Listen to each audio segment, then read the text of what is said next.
রাহুল গান্ধী আর সাদা T shirt এখন যেন সমার্থক হয়ে গিয়েছে। বিশেষত ভারত জোড়ো যাত্রার সময় থেকেই রাহুল গান্ধীকে প্রকাশ্যে এই সাদা টি শার্ট পরতেই দেখা যায়। কেন তিনি সবসময় সাদা টি শার্ট পরেন, নিজের জন্মদিনে তা ফাঁস করলেন রাহুল নিজেই।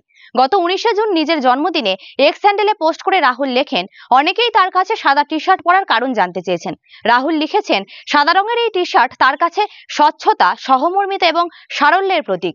একই সঙ্গে নিজের সমর্থকদের জন্য নতুন প্রচার কৌশলও নিয়েছেন রাহুল। তিনি জানিয়েছেন, প্রত্যেকের জীবনে এই মূল্যবোধগুলির কি অর্থ তা white T shirt army hashtag দিয়ে ভিডিও করে পাঠানোর আর্জি জানিয়েছেন রাহুল।